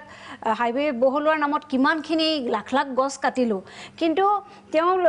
সেইটোৰ বদলি আমি যিখিনি গছ পুলি ৰুইছোঁ বা এতিয়াও ৰুবলৈ আছে সেইখিনি আমাৰ কিবা কামত আহিছেনে আমিতো পাহাৰো একোখনকৈ ধ্বংস কৰি পেলাইছোঁ আৰু এটা কথা তেওঁ সেই সময়ত এটা গুৰুত্বপূৰ্ণ কথা কৈছিল যে তেওঁৰ হাতত মানে গছ কটাৰ তথ্য আছে কিন্তু আমাৰ ৱাইল্ড ফায়াৰত কিমান গছ অসমত বা এনেকৈ বিভিন্ন ঠাইত ভাৰতৰ ধ্বংস হৈছে তাৰ কোনো তথ্যই নাই তাৰমানে সেইটোও এটা কিন্তু সাংঘাতিক ৰহস্যময় কথা বুলি মই ভাবোঁ গতিকে সেইটোৰ ওপৰত এটা পৰ্যালোচনা কৰা উচিত সেইটোৰ ওপৰতো পৰ্যালোচনা হ'ব লাগে এবাৰ মই পুনৰ ডিব্ৰুগড়লৈ যাব বিচাৰিছোঁ সৌম্যদীপ দত্ত ডাঙৰীয়া তেখেত আছে আমাৰ লগত আমি সৌম্যদীপ দত্ত ডাঙৰীয়াৰ ওচৰলৈকে আহিব বিচাৰিছোঁ আমাজনৰ যেনেকুৱা বৰ্ষাৰণ্য আছে আমাৰ অসমতো বৰ্ষাৰণ্য আছে আমাৰ অসমৰ বৰ্ষাৰণ্যৰ এটা ক্ষুদ্ৰ অংশ সংৰক্ষিত হৈছে অৰ্থাৎ অভয়াৰণ্য ৰূপে সংৰক্ষিত হৈছে সেইটো হ'ল দিহিং পাটকাই অভয়াৰণ্য কিন্তু দিহিং পাটকাই অভয়াৰণ্যত যিখিনি সংৰক্ষিত হৈছে তাতকৈও বহুত বৃহৎ অঞ্চল সংৰক্ষিত হ'বলৈ বাকী আছে আৰু সেই বৃহৎ অঞ্চলটোৰ থ্ৰেট আছে যিকোনো সময়ত বিভিন্ন কাৰণত কয়লা খান্দিবলৈ হ'ব পাৰে তেল খননৰ কাৰণে হ'ব পাৰে মানুহ বহি পেলাই সেইটো নষ্ট কৰিব পাৰে তাত থ্ৰেট এটা আছে সেইকাৰণে আমাৰ যিটো বৰ্ষাৰণ্য আছে নিৰবিচ্ছিন্ন বৰ্ষাৰণ্য যিটো আছে ডিব্ৰুগড় আৰু তিনিচুকীয়া জিলাত সেই বৰ্ষাৰণ্য সংৰক্ষিত হ'ব লাগিব অন্ততঃ আমাজনৰ বৰ্ষাৰণ্যৰ ধ্বংসটোৱে আমাৰ বহু মানুহক সচেতন কৰিছে বহু মানুহে এইটো কথা উপলব্ধি কৰিছে বৰ্ষাৰণ্য এনেকুৱা এটা জৈৱ বৈচিত্ৰ্যপূৰ্ণ ভাণ্ডাৰ সেইটো যদি ধ্বংস হৈ যায় তেতিয়াহ'লে তাক আৰু উভতাই অনা সম্ভৱ নহ'ব সেইকাৰণে আমিও ভাগ্যৱান আমাৰ হাতত এই সুবিধাটো আছে এতিয়া আমাজনৰ বৰ্ষাৰণ্য ধ্বংস হৈছে, এইটো আমাৰ চবৰ দুখ হৈছে। আমি আমাৰ নিজৰ ঠাইৰ পৰা নিজৰ শক্তি সামৰ্থ্যৰ পৰা আমি চেষ্টা কৰিম কেনেকৈ সেই ক্ষতিটো পূৰণ কৰিব পৰা যায়। কিন্তু সেই ক্ষতিটো পূৰণ কৰাৰ চবতকৈ ডাঙৰ এটা কথা হ'ল যে আমাৰ অসমতো বৰ্ষাৰণ্য আছে, কোনো পদ্ধতিতে যাতে সেই বৰ্ষাৰণ্য ধ্বংস নহয় তাৰ কাৰণেও আমি সজাগ দৃষ্টি ল'ব লগা হ'ল। আৰু এটা কথা যে আমাৰ ধেমাজি ডিষ্ট্ৰিক্টৰ জোনাইত পবা আছে। আজি বহু বছৰ ধৰি পেলাই পবাক সংৰক্ষিত কৰাৰ কাৰণে চেষ্টা চলাই থকা হৈ আছে যে পবাক অভয়াৰণ্য হওক। যিমান সংগঠন আছে আছুৰ পৰা আৰম্ভ কৰি পেলাই পবা বচাও সংগঠনৰ পৰা আৰম্ভ কৰি পেলাই তাপাত মিচিং পৰিণ কেবাং চবেই চেষ্টা কৰিছে, নেচাৰ্ছ বেকন চবেই চেষ্টা কৰিছে যে পবা সংৰক্ষিত হওক, সেইটো এটা বৰ্ষাৰণ্য। কিন্তু আমি সেইফালে উদাসীনতা দেখুৱাই আছোঁ। আজিলৈকে পবা সংৰক্ষিত হোৱা নাই। আমাৰ দিহিং পাটকাই অভয়াৰণ্যৰ এটা ক্ষুদ্ৰ অংশহে সংৰক্ষিত হৈছে, বাকীখিনি সংৰক্ষিত হোৱা নাই। সেইকাৰণে মই আজিৰ এই অনুষ্ঠানৰ মাজেৰে অসমৰ ৰাইজক এইটো কথাও আবেদন কৰোঁ, এইটো কথাও ক'ব বিচাৰোঁ যে অসমৰ বৰ্ষাৰণ্য যাতে ধ্বংস নহয় তাৰ কাৰণে আমি আগভাগ ল'ব লগা হ'ল, তাৰ কাৰণে আমি সজাগ সচেতন হ'ব লগা হ'ল। কাৰণ আমাৰ বৰ্ষাৰণ্যখিনিও যদি ধ্বংস হৈ যায় সেইটো এটা পৃথিৱীৰ ডাঙৰ ক্ষতি। এতিয়া ব্ৰাজিলত গৈ পেলাই হয়তো বহুতে আমি বৰ্ষাৰণ্যক আকৌ ৰিভাইভ কৰাৰ চেষ্টা কৰিব নোৱাৰোঁ, হয়তো আমি আমাজনত গৈ পেলাই কাম কৰিব নোৱাৰোঁ, কিন্তু অসমত আমি যিসকলে আছোঁ অসমৰ বৰ্ষাৰণ্য সংৰক্ষণৰ বাবে আমি কাম কৰিব পাৰোঁ। আৰু সেই কামটো কৰিলেও গোটেই বিশ্বৰ বৰ্ষাৰণ্য সংৰক্ষণৰ কাম হ'ব। ধন্যবাদ জ্ঞাপন কৰিছোঁ। মই আহিম ডক্টৰ SP শৰ্মা ছাৰ, আপোনাৰ পৰা জানিব বিচাৰোঁ। তেখেতে ঠিকেই উত্থাপন কৰিছে যে আমি হয়তো ইয়াৰ পৰা আমাজনত গৈ আমি বৰ্ষাৰণ্য সুৰক্ষা দিব নোৱাৰোঁ, আমি প্ৰত্যেকে আচলতে সেইটো নোৱাৰিম। কিন্তু অসমত যিখিনি বৰ্ষাৰণ্য আছে সেইখিনি সুৰক্ষাৰ বাবে আমি আচলতে কি কৰিব পাৰোঁ? আমাৰ বৰ্ষাৰণ্যসমূহৰ প্ৰতি কি ধৰণৰ ভাবুকি আহিছে, কি ভাবে আপুনি? আমাৰ ইয়াত দিহিং পাটকাইটো এইটো মেইন এতিয়া সেইটো সংৰক্ষিত বুলিয়ে কৈছে, কিন্তু এখেতৰ মতেতো আৰু তাত গোটেইখিনি হোৱা নাই, কিছু অংশ এইটো সংৰক্ষিত বুলি কোৱা হৈছে, গোটেইখিনি হোৱা নাই। কিন্তু বৰ্তমানৰ চৰকাৰত মই যিটো দেখিছোঁ যে এই প্ৰকৃতিৰ যিটো সংৰক্ষণ আৰু এই যিটো স্বচ্ছতা অভিযান, এই দুটাৰ কিন্তু মই ভাবোঁ এটা পজিটিভ ছাইড আছে যেনে তেনে। আৰু যদি আমি সঠিকভাৱে আমি ৰাইজে যদি কথাখিনি চৰকাৰৰ ওচৰত প্ৰতিয়ন নিব পৰাকৈ যদি আমি দাবী উত্থাপন কৰিব পাৰোঁ তেতিয়াহ'লে এইটো সংৰক্ষণ নোহোৱাৰ কোনো মানে নাই, সংৰক্ষিত হ'বই আমাৰ যিখিনি আছে। কিন্তু মই এটা কথা ক'ব বিচাৰিছোঁ যে যেতিয়া মুনাফা আদায়ৰ কাৰণে যেতিয়া এই যে বৃহৎ কোম্পানীবিলাকক যদি দলিচা পাৰি দিয়া যায়, ৰঙা দলিচা পাৰি দিয়া যায়, তেতিয়া সংৰক্ষণৰ কিন্তু ব্যৱস্থাটো কোনফালে যাব? চৰকাৰৰ খুব ভাল যদিও এটা হেৰি থাকে, সদিচ্ছা থাকিলেও কেতিয়াবা এনেকুৱা বাধ্য হৈ যাব যে এইটো কাম নকৰিলে নহ'ব, তেনেকুৱা যেন লাগে। গতিকে আমি ভাবোঁ যে আমি ৰাইজ প্ৰথমতে সচেতন হ'ব লাগিব আৰু যিটো উচিত সেই উচিত কামটো আমি স্পষ্ট হৈ ক'ব পৰা আমাৰ যিটো সাহস, সেই সাহসটো আমি গোটাব লাগিব। আৰু বহু ক্ষেত্ৰত আমি দেখিছোঁ যে কেতিয়া সদায় এৰা ধৰা নীতি আমি মাজেদি যাব বিচাৰোঁ যে আমি ইফালেও যে সাপো মৰক আৰু লাঠিও নাভাঙক। গতিকে তেনেকুৱা যদি আমি পন্থা যদি লওঁ তেতিয়া হয়তো আমাৰ যিমান আমি অভয়াৰণ্যৰ কথা নকওঁ বা অন্যান্য প্ৰকৃতিৰ সংৰক্ষণৰ কথা নকওঁ, এই প্ৰকৃতি কেতিয়াও সংৰক্ষিত নহ'ব। আৰু তাৰ কাৰণে মানৱ জাতিৰ যে এটা বিপৰ্যয় হ'ব অদূৰ ভৱিষ্যতত সেইটো ধৰক আমি সেই কথাটো জানো যদিও আমি কিন্তু প্ৰকৃতি ধ্বংসযজ্ঞত আমাৰ যিখিনি অৰিহণা সেইখিনি কিন্তু আগতকৈ লাহে লাহে বাঢ়ি গৈছে। কাৰণ জনসংখ্যা যিমানেই বাঢ়িছে সিমানেই প্ৰকৃতিৰ ওপৰত যিটো হেঁচা, সেই হেঁচা ক্ৰমান্বয়ে বাঢ়ি গৈ আছে। আমি যদি আজি চাওঁ মুকলি ঠাইৰ অভাৱ গুৱাহাটীখনতেই যদি চোৱা যায়, এজাক বৰষুণ দিয়াৰ লগে লগে সেইদিনা কিজানি বহু ৰাতিলৈকে মানুহ জোৰত সেইখিনি থাকিব লগা হৈছে। গতিকে আমাৰ দ ঠাইৰ অভাৱ হৈছে, পানীক আমি ৰাখিব পৰা নাই, তেনেকুৱা পানী ওলাই যোৱাৰ ব্যৱস্থা কৰিব পৰা নাই। পৰিৱেশ ধ্বংসৰ কাৰণে বেলেগক আমি দোষাৰোপ কৰি লাভ নাই, আমি নিজেই দায়ী। আৰু তাৰ কাৰণে জনসাধাৰণৰ মাজত যিটো সজাগতা অভিযান, এই সজাগতা অভিযানটো আমি আগতকৈও আৰু বহুত গুণে বঢ়াই দিব লাগিব আৰু হেঁচা এটা প্ৰয়োগ কৰিব লাগিব। যদিও সাধাৰণ ৰাইজে সৰু সুৰা ধৰক ক্ষতি কৰিব নোৱাৰে আৰু গছ পুলি ৰুব পাৰিব, তাতকৈ বেছি একো কৰিব নোৱাৰিব, কিন্তু বৃহৎ গোষ্ঠীসমূহ যিবোৰ গোষ্ঠী আছে সেই গোষ্ঠীসমূহক যদি মই অকল গছপুলি ৰোৱাতে নহয়, মানুহৰ মাজত সজাগতা অকল গছপুলি ৰোৱাৰ ক্ষেত্ৰতে বুলি মই নকওঁ। যে মানুহ যেতিয়া যে আমি আগতে আমি গম পাইছিলোঁ যে য'তে ত'তে এইবিলাক বস্তুবিলাক পেলাই দিব নালাগে, পেলনীয়া বস্তু। কিন্তু এতিয়া যদি আমি চাওঁ গুৱাহাটীতেই হওক বা গাঁও ভূঞিতেই হওক মানুহে কিন্তু সেই কামটো কিন্তু বাদ দিছে এনেকুৱাকৈ যদি এটা ডাঙৰ এটা অভিযান আমি যদি চলাওঁ ৰাইজৰ মাজত তেতিয়াহ'লে সজাগতা আহিব বুলি মোৰ এটা দৃঢ় বিশ্বাস পৰিৱেশ সংৰক্ষণ যেতিয়ালৈকে ৰাজনৈতিক ইছ্যু এটা হৈ নুঠে আৰু মোৰ নিজৰ বুলি ভাবিব লাগিব চৰকাৰে তাক গুৰুত্ব নিদিব ৰাইজৰ আচলতে সজাগতাৰ পিছতে সেইটো এটা ৰাজনৈতিক ইছ্যু হ'ব পাৰে তেনেকুৱা পৰিৱেশ হয়তো প্ৰয়োজন আছে আমি বাণিজ্যিক বিৰতি ছাৰ মই পুনৰ উভতি আহিম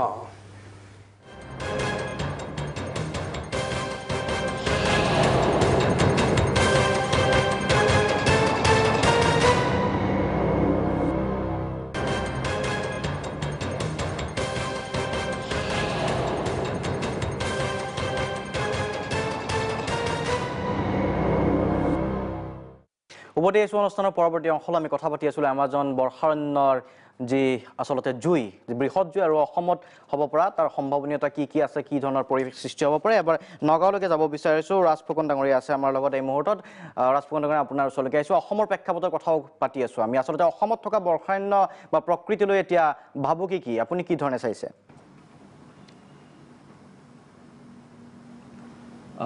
ডেফিনেটলি আমাৰ ইয়াতেও ডেভেলপমেণ্টৰ যোনটো ভাবুকি আহিছে আমাৰ মাজতে নগাঁৱত দেখিলোঁ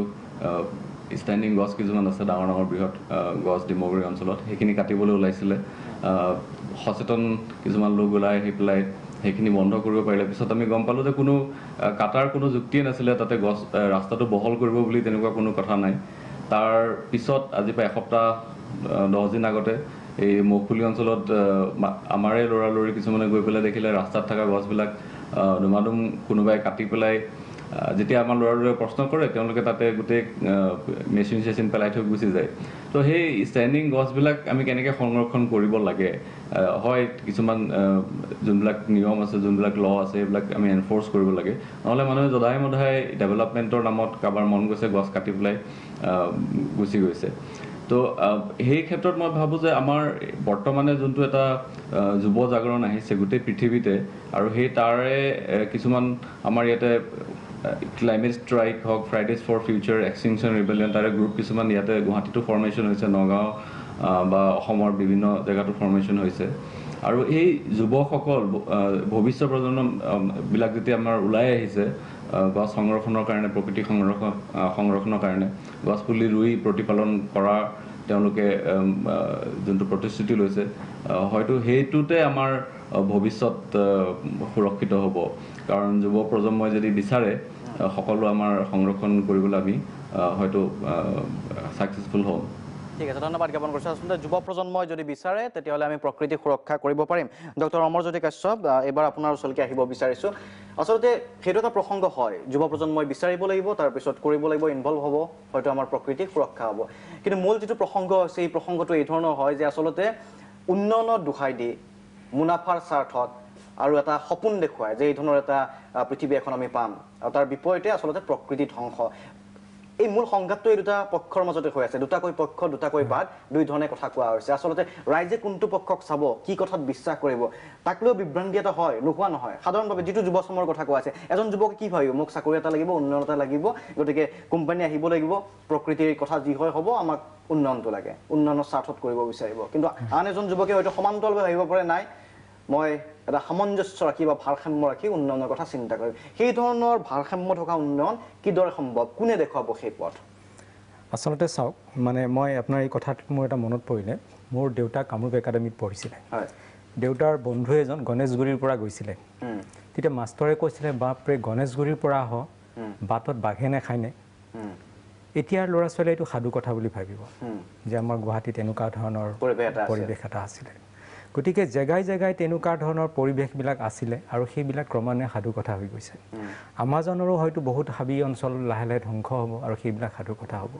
ইয়াত মই প্ৰথম কথা আমাজনৰ কিন্তু যিটো ধ্বংস আমি ইমান দিন যিটো কৈ আহিছিলোঁ যে তেওঁলোকে 20% অক্সিজেন দিছে 5% কাৰ্বন ডাই অক্সাইড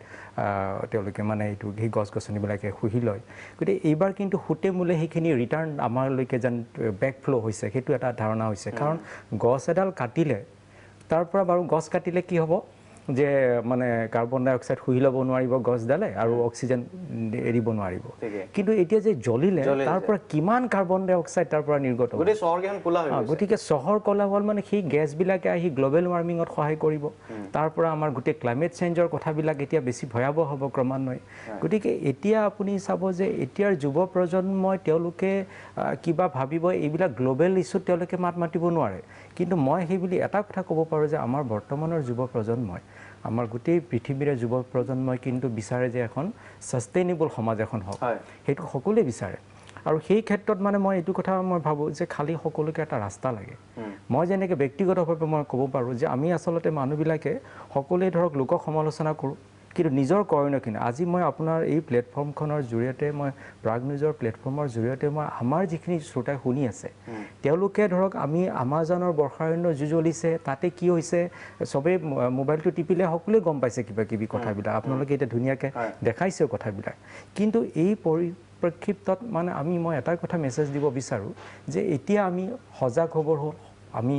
দায়িত্বশীল হ'বলৈ হ'ল আৰু লগতে আমি যদি বিচাৰোঁ আমাৰ ভৱিষ্যতৰ প্ৰজন্ম যদি এখন সুন্দৰ সমাজ পাবলৈ হয় আমাৰ কিছু কৰণীয় আমি কৰিব লাগিব যেনেকৈ মই ব্যক্তিগতভাৱে আমাৰ হৰিপ্ৰসাদ শৰ্মা ছাৰে যিটো জাবৰ জোঁথৰ কথা ক'লে মই মানে সেইটো কথাতে মই ক'ব বিচাৰিছোঁ যে মই এতিয়া কিন্তু জেগাই জেগাই মানে ছলিড ৱেষ্ট মেনেজমেণ্ট আৰু অৰ্গেনিক ফাৰ্মিং মই আৰম্ভ কৰিছোঁ প্ৰথমতে মই এইটো কথা সকলোকে জনাব বিচাৰোঁ যে মই গুৱাহাটীত থাকোঁ মই চাহপাত নিকিনোঁ মই গুৱাহাটীত থাকোঁ চব্জি নিকিনোঁ গুৱাহাটীত থাকোঁ প্ৰায়ভাগ ফল মূলে মোৰ ঘৰত আছে গতিকে এই ধৰণে মই নিজৰ এটা অভিযান আৰম্ভ কৰিছোঁ চাদৰ ওপৰতে মই কৰিছোঁ এতিয়া মৎস্য পালনো মই কৰিছোঁ তেনেকৈ মই ভাবোঁ যে অকল মই কৰা নাই গুৱাহাটী বা গোটেই চহৰ অঞ্চলৰ বহুত মানুহে চাদৰ ওপৰত খেতি কৰিছে বহুতে কৰিছে বা কৰি আছে আৰু তেনেকৈ আমাৰ প্ৰায়ভাগ যুৱ প্ৰজন্ম বা আমাৰ এতিয়া নতুন বহুত মানুহবিলাকে মোৰ তাতো আহিছে বা তেওঁলোকে নিজে নিজে কৰি আছে আৰু এই ক্ষেত্ৰত মই এটা কথাই ভাবোঁ যে যেতিয়া আমি মানুহবিলাকে আমি সদায় স্বাৰ্থপৰ মই এতিয়া বৃক্ষৰোপণক এটা নিজৰ স্বাৰ্থৰ আৰ্হিলৈ আনিছোঁ যে আমি জীয়াই থকাৰ তাৰণাত আৰু লগতে ইকনমিক এটা বেনিফিটো এটা হওক তেতিয়াহ'লে আমি সকলো মানুহ স্বাৰ্থপৰ ভাল কথা এটা আমি খুব ধুনীয়াকৈ কওঁ যে অমুক হ'ব লাগে তমুক হ'ব লাগে কিন্তু আমি নিজে কমকৈ কৰোঁ গতিকে যেতিয়া আমি এতিয়া ধৰক মই এইটোৱে কথা ক'ব বিচাৰিছোঁ যে বৰ্ষাৰণ্যখন আমি যেনেকৈ আমাৰ মানে ৰিচৰ্চ পাৰ্চনবিলাকে তেওঁলোকে খুব ধুনীয়াকৈ কৈছে সৌম্যদীপে খুব ধুনীয়াকৈ কৈছে যে আমি বৰ্ষাৰণ্যৰ যিটো আমাৰ প্ৰয়োজনীয়তা এই কথাখিনি আমি এতিয়া সকলোৱে ধৰক আমি বুজি পাই পেলাই আমি ব্যক্তিগতভাৱে আমাৰ এটাই উপায় আছে যে আমি নিজৰ ঘৰখনৰ পৰা আমি এখন যুদ্ধ আৰম্ভ কৰোঁ প্ৰকৃতি ৰক্ষাৰ যুদ্ধ আৰু এই প্ৰকৃতি ৰক্ষাৰ যুদ্ধখন যেতিয়া আমি সকলোৱে নিজৰ ঘৰৰ পৰা কৰিব পাৰিম এতিয়া ধৰক দুডাল পৈণত গছ হ'লে 4জন মানুহ মিলি জীয়াই থাকিব পাৰে দুডাল পৈণত গছৰ কাৰণে মানে যিমানখিনি অক্সিজেন এৰিব গতিকে এই ধৰণে মই এইটো ভাবোঁ যে আমি মানুহে সকলোৱে আমাৰ জীৱনত এডাল হ'লেও গছ ৰোৱা আৰু সেই গছডালক আমি আপোন কৰি মই এইটো এতিয়া এটা ভাবিছোঁ এনেকুৱা ধৰণৰ কথা এটা ভাবিছোঁ যে আমি মানে জীৱনত আমিতো মৰি থাকিম আমাৰ আয়ুস হৈছে 70 বছৰ 65 বছৰ মানে 65 বছৰ আমাৰ ইণ্ডিয়ানটো পাৰ কেপিটেল লাইফ মানে 68 ইয়াৰ্ছ কিন্তু এডাল গছ 200-300 বছৰ জীয়াই থাকিব মোৰ নামেৰে এডাল গছ মই লালন পালন কৰিম তাক মই জীয়াই ৰাখিম আৰু মোৰ মৃত্যুৰ পিছত মোৰ নামাকৰণ সেই গছডাল মোৰ মানে মই যি মোৰ অস্তিত্বটো সেই গছডালত থাকিব আৰু সেই অস্তিত্বৰ জৰিয়তে মোৰ চিনাকি থাকিব মোৰ নাতিপুতিসকলেও মোৰ নামটো ল'ব সেই গছডালৰ জৰিয়তে সেই ধৰণৰ এটা আবেগ এটা যদি সৃষ্টি কৰিব পাৰোঁ তেতিয়াহ'লে আমাৰ পৰিৱেশৰ সংৰক্ষণত বহুতখিনি সহায় হ'ব ঠিক আছে ধন্যবাদ জ্ঞাপন কৰিছোঁ সুন্দৰ প্ৰসংগ উত্থাপন কৰিছে আমি এটা সময় বাণিজ্যিক বিৰতি ল'ব লাগিব তাৰপিছত মই এবাৰ যোৰহাটলৈকে যাব লাগিব যোৰহাটত মণ্টু ভূঞা আছে আমাৰ লগত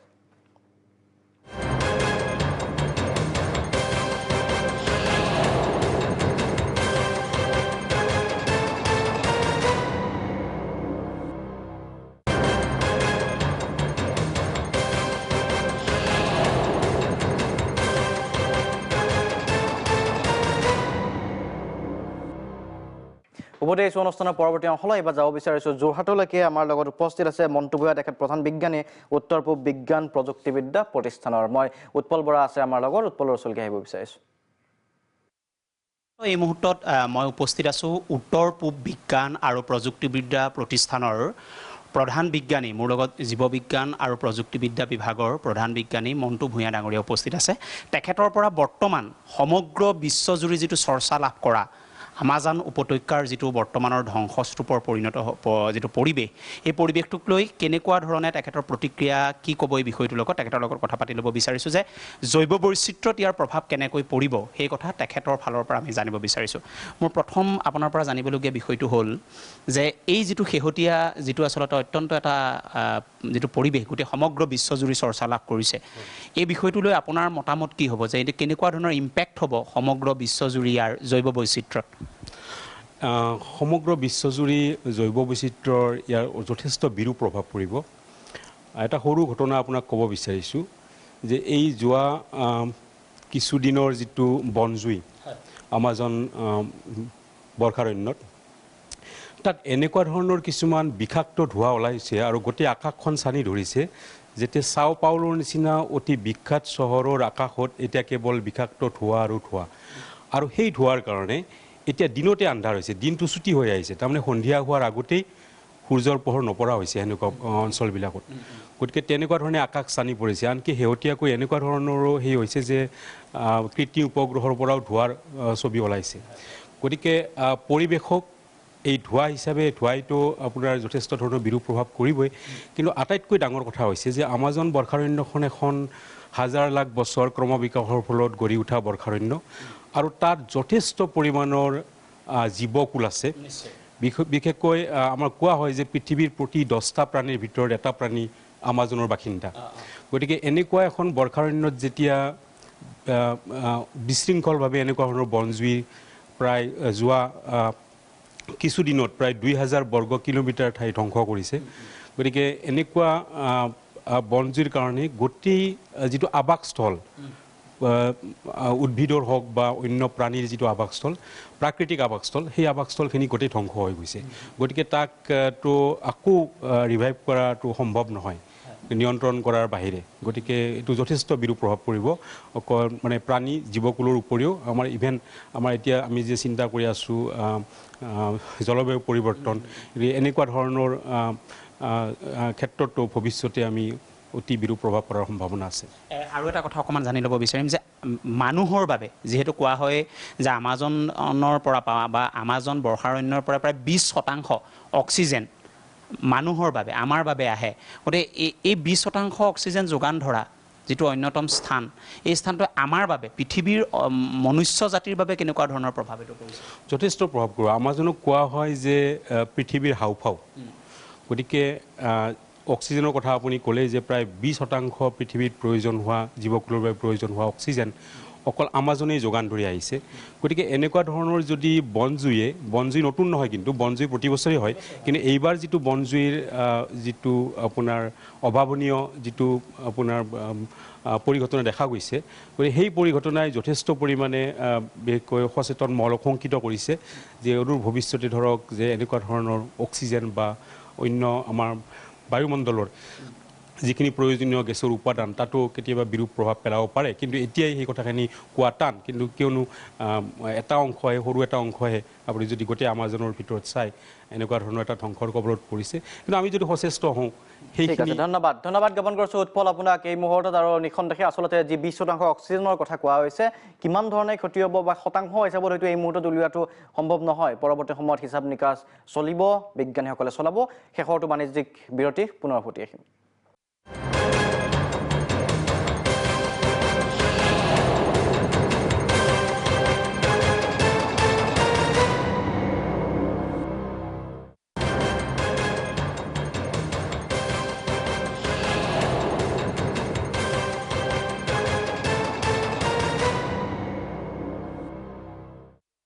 সবিশেষৰ শেষৰটো মন্তব্য ল'ব বিচাৰিম চন্দন কুমাৰ দুৱাৰ ডাঙৰীয়াৰ পৰা এতিয়া আমাজনৰ বৰ্ষাৰণ্যৰ জুইৰ পৰা আমি কিছুমান আমাৰ স্থানীয় প্ৰেক্ষাপটত অসমৰ কণ্টেক্সত আমি কিছুমান মানে শিক্ষা ল'ব পাৰোঁ এতিয়া সৌম্যদীপ দত্তই ক'লে আমাৰ ইয়াতো বৰ্ষাৰণ্য আছে আমি সংৰক্ষণ কৰিব লাগে বৰ্ষাৰণ্যৰ এইটোৱেই মানে বৰ্ষাৰণ্যৰ বৈশিষ্ট্য যে বৰ্ষাৰণ্যত অধিক জীৱ প্ৰজাতি থাকে এতিয়া আমাজনৰ বৰ্ষাৰণ্যত আছে 23,000 প্ৰায় 23,000 প্ৰজাতি গতিকে সেই প্ৰজাতিবিলাক ইটো প্ৰজাতিৰ লগত সিটো প্ৰজাতিৰ সম্পৰ্ক থাকে এটা প্ৰজাতি নাইকিয়া হ'লে আন এটা প্ৰজাতি শেষ হৈ যাব পাৰে মানে প্ৰভাৱ পৰে গতিকে আমাৰ ধৰক এতিয়া দিহিং পাটকাইত বৰ্ষাৰণ্য আছে তাত আমাৰ বহুত প্ৰজাতি আছে বহুত প্ৰজাতি চিনাক্তকৰণ হোৱাই নাই গতিকে সেই প্ৰজাতিবিলাক যদি আমি চিনাক্তকৰণ কৰিব পাৰোঁ সেইবিলাক আমাৰ অৰ্থনৈতিক আমাৰ খাদ্য দ্ৰব্য উৎপাদনত বৃদ্ধি কৰাত আৰু আমাৰ ঔষধ বহুত বহুত নতুন নতুন বেমাৰৰ ঔষধ সেইবিলাক মানে উদ্ভাৱন কৰিবৰ কাৰণত আমি সেই প্ৰজাতিবিলাকৰ আছে ব্যৱহাৰ কৰিব লাগিব হয় ব্যৱহাৰ কৰিব ঠিক লাগিব আছে ধন্যবাদ জ্ঞাপন কৰিছোঁ আপোনালোক আটাইকে আমাৰ এই বিশেষ অনুষ্ঠানত অংশগ্ৰহণ কৰাৰ বাবে আচলতে আমাজনত যি জুই লাগিছে সেই জুইৰ প্ৰভাৱ কিন্তু অসমলৈও বিয়পিছে প্ৰত্যক্ষভাৱে পৰোক্ষভাৱে সেই জুইৰ কিন্তু যি ধৰণৰ আচলতে কোৱা হৈছে যে এটা সময়ত ফল ভোগ কৰিব লাগিব সমগ্ৰ বিশ্ববাসীয়ে লাগিব মানৱ সভ্যতাই লাগিব গতিকে সময় থাকোঁতে সচেতন নহ'লে কিন্তু আমিও সেই জুইত যোৱাৰ উপক্ৰমে হৈছোঁ আৰু ইয়াৰ লগে লগে আজি সবিশেষৰ পৰা মই শান্তনু মহন্ত বিদায় লৈছোঁ ধন্যবাদ